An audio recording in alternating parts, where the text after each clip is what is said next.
अस्सलाम वालेकुम रहमतुल्लाह। एक अमेरिकन थिंक टैंक जिसने पाकिस्तान पे बहुत ज़्यादा तवज्जो दी, क्योंकि इन्हें हमेशा से डर रहा कि जो मुल्क रशिया जैसी सुपर पावर को तबाह कर सकता है अफ़गानिस्तान में घुस के, वो हमारे साथ भी कोई डुअल पॉलिसी कर सकता है और हो सकता है कि वो हमें भी तबाह कर दे अगर इसके स्टेक होल्डर्स या people who are at the helm of affairs उनको हमने ख़रीद भी लिया।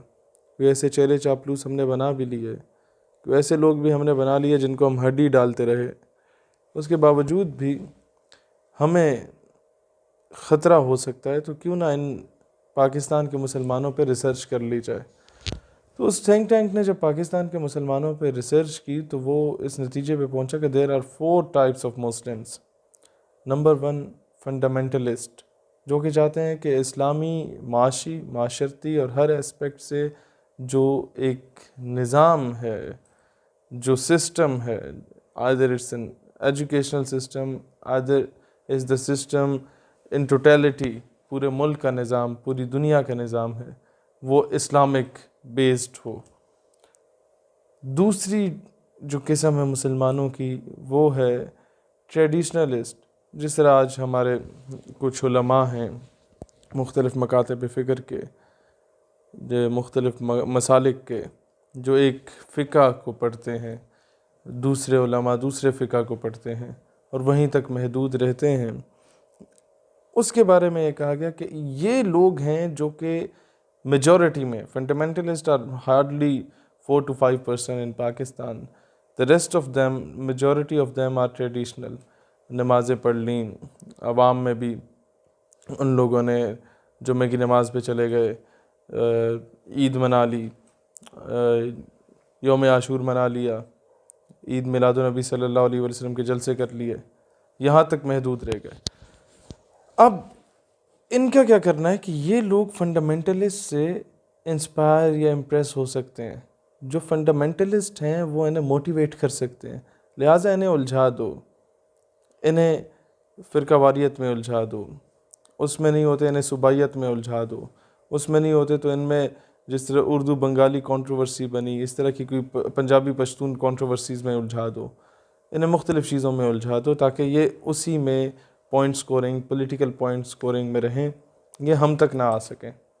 तीसरी टर्म जिसको अमेरिका या जो जितनी भी वेस्ट लॉबी है वो बहुत ज़्यादा सपोर्ट करती है, वो है मॉडर्निस्ट, जो कि चाहते हैं कि दौरे हाजिर के तमाम तकाज़ों को पूरा किया जाए और इस्लाम को मगरब के साथ रिलेट किया जाए और उसके साथ तशबीह दी जाए और इसको उसी पैराहे में ढाल दिया जाए जिस तरीके से मगरब चाहता है। अब उसको इम्प्लीमेंट करने के लिए अमेरिका ने कहा कि जनाब हम आपको एड तो दे रहे हैं, आपको कर्ज़े भी दे रहे हैं, आपको खैरात भी दे रहे हैं, आपको स्कूल्स कॉलेजेस बना के दे रहे हैं। सबसे पहले तो तालीमी निसाब से ये इस्लामिक पर्सपेक्टिव की जो चीज़ें वो निकाल दो। इस्लाम का नाम का कोई बंदा पढ़ाना है तो मुस्तफ़ा कमाल अतातुर्क को पढ़ा दो, लेकिन सल्तनत उस्मानिया को ना पढ़ाना। कोई बंदा पढ़ाना है तो एक सेकुलर लिबरल माइंड का बंदा पढ़ाना है, प्योर इस्लामिक माइंड आपने नहीं पढ़ाना, नहीं तो ये वापस उसी तरफ चले जाएंगे और ये हमारे लिए बड़ा नुकसानदेह है। फिर इन्होंने देखा कि यार ऐसे मौलवी या ऐसे नाम नहाद आलिम इंट्रोड्यूस करा दिए जाएं जो कि बहुत ज़्यादा मॉडर्निज़म की बात करते करते इस्लाम को पीछे रख दें, मॉडर्न एरा को आगे ले आएँ। फिर इन्होंने कोशिश तो की, लेकिन अवाम ने उन मौलवियों को अपनी मस्जिद के मेंबर तक पहुंचने नहीं दिया। अब ज़ाहिर है अवाम चलो अनपढ़ सही, कम इल्म रखने वाली सही, लेकिन अवाम घास तो नहीं खाती, उसे कुछ ना कुछ मीरास में अपने बुज़ुर्गों से, आबाओ अजदाद से इस्लाम मिला ही है, निसाब से ना सही नसब से सही मिला तो है। फिर उन्होंने कहा कि चलो इन पे इम्पोज कर दिए जाएं ऐसी नाम नहाद मौलवी। तो वो लोग इम्पोज किए गए कैसे कि इन्हें मीडिया पे टाइम देना शुरू कर दो। एक शख्स है, मस्करा है, उसे आलिम बना के पेश कर दो। एक शख्स है, मैं डिटेल में नहीं जाता, एक शख्स है उसे मगरब से बहुत ज़्यादा इम्प्रेस हुआ है, वो गामदी की सूरत में और जिसकी भी सूरत में, उसे ला के मीडिया पे बिठा दो प्राइम टाइम में, घंटों घंटों से लेक्चर्स दिलवाओ। आवाम एक बार इग्नोर करेगी, दूसरी बार करेगी, तीसरी बार उसे कहेगी वाह वाह क्या बात है जनाब आपके। फिर क्या करो कि एक दो लिबरल माइंडसेट के पढ़े लिखे, वेल एजुकेटेड और वेल एक्सपीरियंस्ड लोगों को लाके मीडिया पे बिठाओ। उनके मुकाबले में एक ऐसा मौलवी जो कि आपने ख़ुद जनरेट किया हो, उसे लाके मीडिया पे बिठाओ।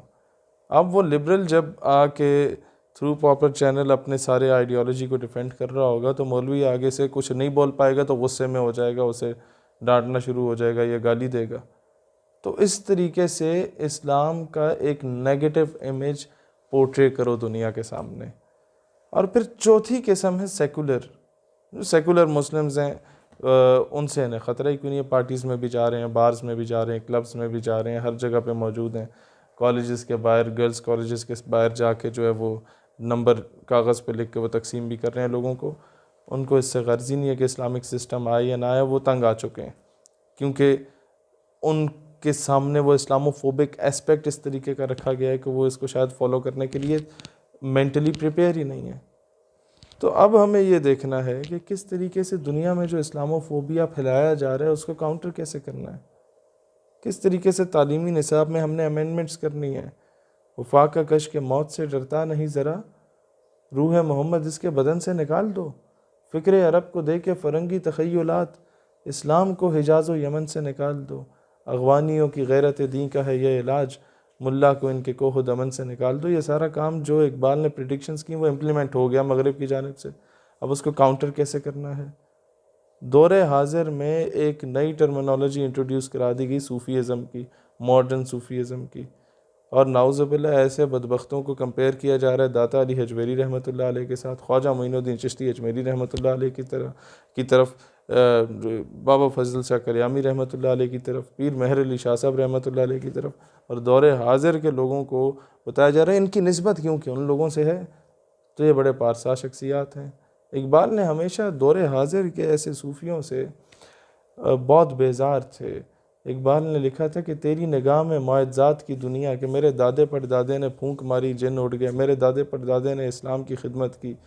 भाई ठीक है, ज़रूर की होगी, but who the hell you are, what are you up to. Iqbal पूछते हैं तेरी निगाह में मुआज़ात की दुनिया, मेरी निगाह में फ़कत हादसात की दुनिया के देखो शाम में क्या हो रहा है, फ़लस्तीन में क्या हो रहा है, बर्मा में क्या हो रहा है, लिबिया में क्या हो रहा है, इटली में क्या हो रहा है, पूरी दुनिया के अंदर मुसलमानों के साथ क्या हो रहा है, अफ़गानिस्तान में क्या हो रहा है, हमारे नॉर्थ वज़ीरिस्तान में क्या हुआ माजी में, हमारे मुख्तलिफ़ एरियाज़ में कश्मीर में क्या हुआ माजी में, किस तरीके से ड्रोन स्ट्राइक्स की गई मुसलमानों पे।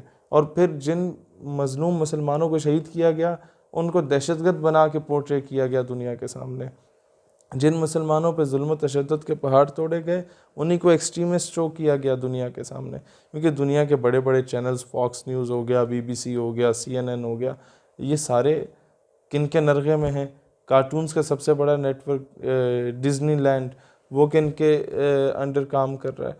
तो इस तरीके से एक इमेज बिल्डिंग जो लोगों के जहनों में की जाती है, जहन साजी की जाती है, उसका काउंटर कैसे करना है, अपना मीडिया लॉन्च करना है।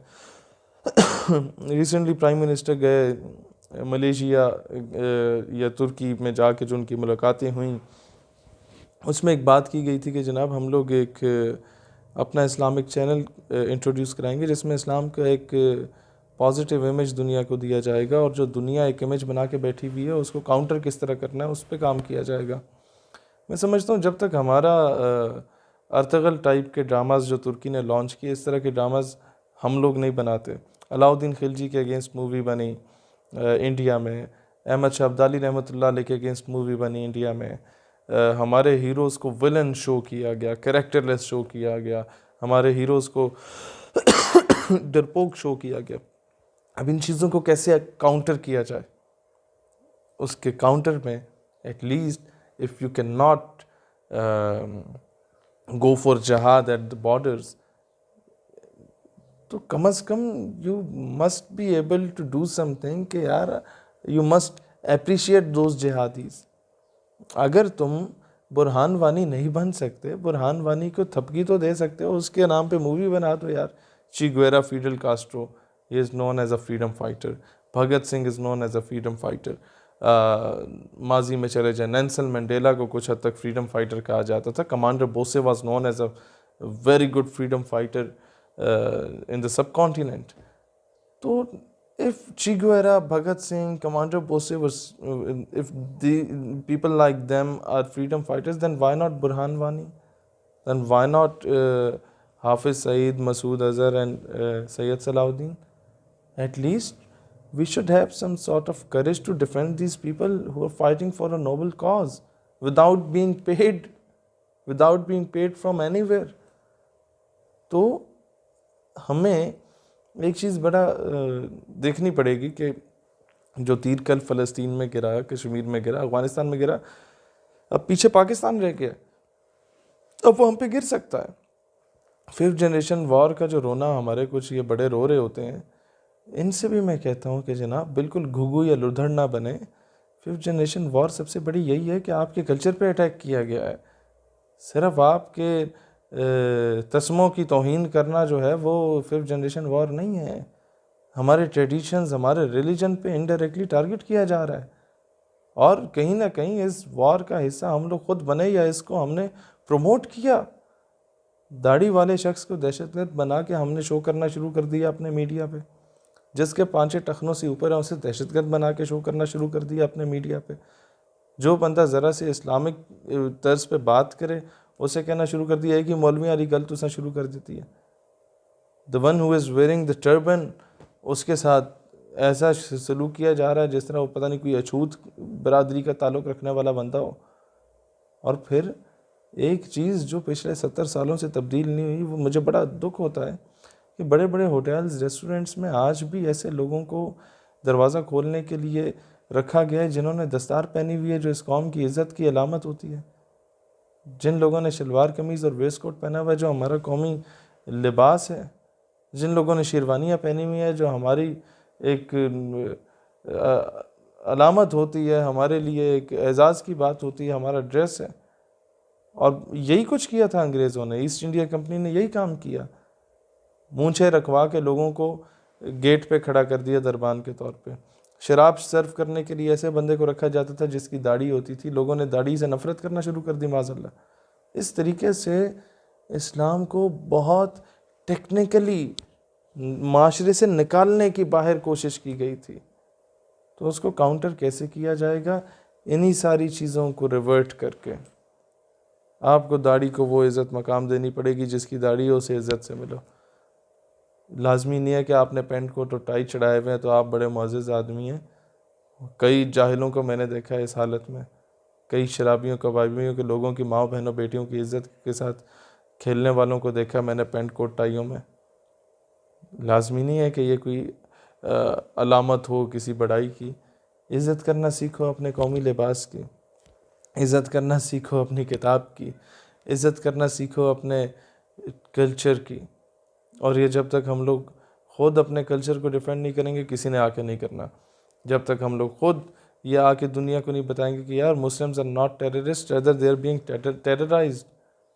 What was done in Iran, what was done in Iraq, what was done in Libya, what was done in Syria, what is being done in Palestine, what is being done in Kashmir, what is being done in Indian occupied Kashmir, what is being done in Hyderabad, Deccan, in Assam, in Telangana, in Junagadh, and in different states of India. So Muslims are not terrorists, rather they are being terrorized by the international community, rather they are being terrorized by the Hindu extremists, rather they are being terrorized by the Christian extremists. I'm sorry to say, I'm sorry to use these sort of words, but कहीं पर एक बंदा धमाका करता है, अगर उसकी दाढ़ी है या नाम के साथ मोहम्मद, अली, रज़ा या उस्मान या फ़ारूक आ जाता है तो आप कहते हैं he is a Muslim terrorist.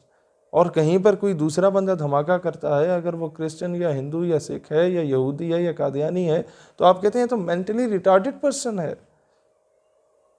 तो क्यों एक दहशतगर्द अगर नाम मुसलमानों वाला है तो उसे इस्लाम से जोड़ रहे हो, और नाम मुसलमानों वाला नहीं है तो मेंटली इल कहा जाता है, मेंटली सिक कहा जाता है। तो इन चीज़ों को जब तक हम लोग खुद नहीं पढ़ेंगे, हम लोग आपस के इख्तलाफात से निकल के ब्रॉडर पर्सपेक्टिव में नहीं देखेंगे, यकीन करो पहले भी पिसते रहे थे, अब भी पिस रहे हैं, आगे भी पिसते रहेंगे। तो इन चीज़ों को लाजमी नहीं है कि इमरान खान आके ठीक करे। ठीक करना होता तो मुशर्रफ ठीक कर चुका होता, भुट्टो कर चुका होता, जमात शरीफ कर चुका होता। इन्हें आपने और हमने ही ठीक करना है जो दर्द रखते हैं इन चीज़ों का। अल्लाह ताला मुसलमानों को मुत्तहद फरमाए और अल्लाह पाकिस्तान का हामी और नासिर, पाकिस्तान पाइंदाबाद।